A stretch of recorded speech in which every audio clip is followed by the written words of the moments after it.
بسم الله الرحمن الرحيم. We were talking about your interest, and even you're a professor. You're like a part-time professor, right? Yeah. And you teach students about Black Americans? Muslim history. I teach Muslim. Black Muslim history. And I use this word very specifically whenever I explain this class, is the Black contribution to the landscape of Islam. What's my guy named Mustafa Briggs? He wrote a book called Beyond Bilal, and it's a great book. I highly recommend it. But it's talking about the story of Bilal, but so much of the Black Muslim contribution beyond the people that we just always hear about. That was the point of that story, Right, yeah. is that Black people have contributed to the landscape of Islam since the beginning of time, right? And in so many different sectors. So Can you from break it down education to to film, to political, to community-based.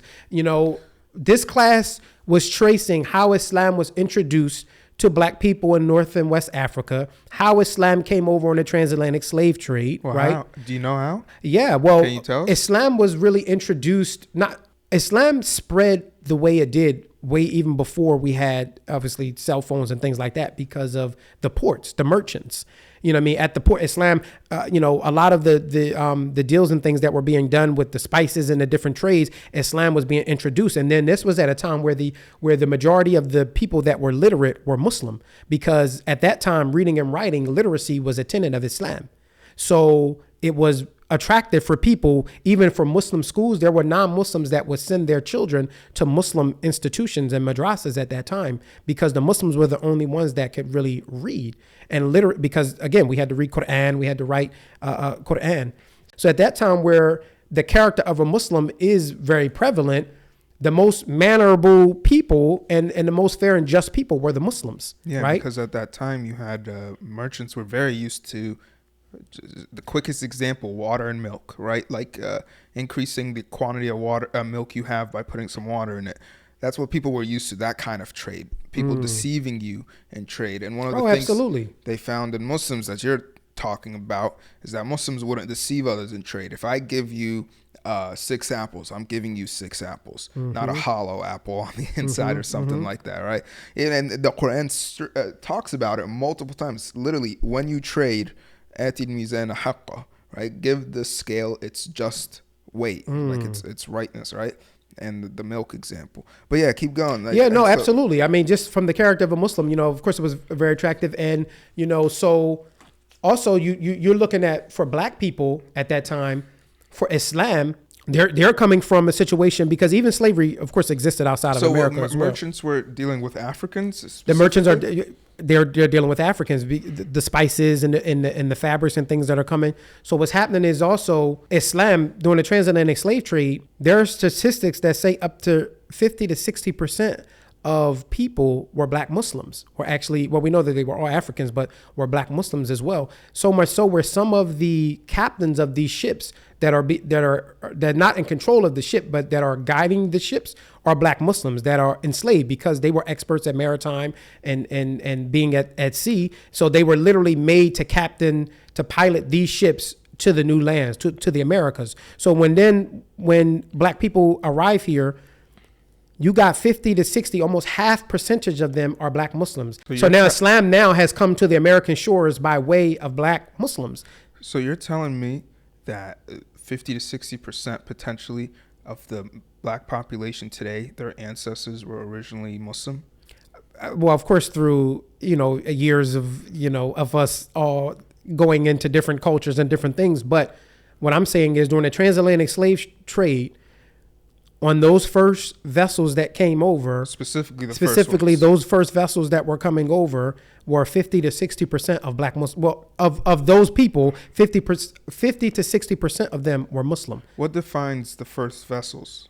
I'm curious. Like, what defines the first vessels are in terms of what you mean? Are you basing it off of time period or quantity of trips back and forth? We're basing it off of the time period, right? Okay. So we're going all the way back even to the 14th century. We're talking about 13th and 14th century. Wow. Because where you're talking about in North and West Africa, for example, in 1324, even when Mansa Musa made pilgrimage in 1324. You know Mansa Musa? Yeah, the richest, Okay. one of the richest men in One history, of the richest, if not the richest. and they say adjusted for inflation, his income today for over $400 billion, right? So he literally makes Umrah, make Hajj rather, excuse me, in 1324. He was the king. He was the king Of Mali, right? Mali, He was right. king of Mali. On that journey, he gave away so much gold on the journey. The price of gold, inflation, the price of gold dropped worldwide. Yeah, because of the gold that he was giving away. He messed up the world market. The economy is like the world economy is messed up because of his generosity. But what was unprecedented about his journey specifically, and we taught this in this class as well, of the history of the Black Muslim, is that he gave an unprecedented modernization of West Africa by the exchange of resources, and by exchanging resources for the knowledge. Meaning, along his journey, he started giving away so much gold, and when he would get in the Saudi Arabian countries, in exchange for giving them money to build the cities up, build the masjids, a lot of the infrastructures and the structures that are there today was bought with gold given by a Black Muslim, is the point of this. And in exchange for giving them money to build the cities up, then he would take one of their doctors or their engineers or one of their people that had another skill or a knowledge back to West Africa to give to modernize West Africa. So basically, it was at that time like an unprecedented cultural exchange of pretty much paying for your engineers, your people to come back, teach us agriculture, teach us just different things, how to modernize the cities themselves. They had the Islam. The Black Muslim had Islam. Some of the first scholars of Islam, when you go into Senegal and West Africa, North and West Africa, these scholars are there. So the Islam is Even there, today, right? Even they're today, some of the biggest scholars. heavy biggest scholars in Nigeria, Senegal, these places, right? So they already had the Islam, but what Black Muslims had was the gold and the resources. So now we can exchange that, but what they didn't have in a lot of these places was the modernization things, was, teaching them certain mathematical things, certain things about the irrigation system for plumbing, how for waste management and things. So there was a lot of that. Exchanging knowledge to improve. Absolutely. Was Mali Mali, correct? That was the first Islamic African empire, correct? That's what some history books do go back to, that as that being the first. There was another king from there. I can't think of his name right now. Niasi, I think it was King something Niasi. I forget what his name was, but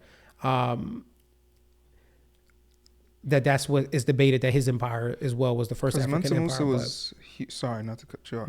Mansa Musa was huge on education under his empire too, right? Absolutely. Well, and again, back to the point about literacy, why it was so important, even when the Black Muslims came here, literacy was the one thing that helped them keep their identity, right? The Muslim as well, because when a Muslim came and they're speaking Arabic, they know how to read and write. When they stripped the enslaved African of their identity, and now you're here in a new land, you have to practice this religion now. You're straight Christian, no matter what you believe before. Now you're in servitude. You have a whole new identity, whole new way of life. The one thing they could never strip from them was the literacy of being able to read and write. Their mind. And so Black Muslims, when we talk about their contribution to the landscape of Islam, outside of even the ones that we know of the Malcolm X's and the Muhammad Ali's, is establishing Islam in America as the visual identity. Like they were in, if you were to run into a Muslim in America, even if behind closed doors, it was a Black Muslim. And this is even during the Noble Drew Ali, going before the Nation of Islam and everything. But even the Nation of Islam, taking the ideologies or the theologies aside, were responsible for being the visual representation of Islam at one point in America, of Muslims, of mainstream America. Even giving concession to Islam was through that organization. And they cleaned up communities. They were about economics in our communities, about collective economics, community development, leadership development. So Nation of Islam, just for anyone who doesn't know, is not Islam, but what they did still was very good for exactly. And they led a lot of people to Islam. Oh, right? absolutely. It was an easy transition.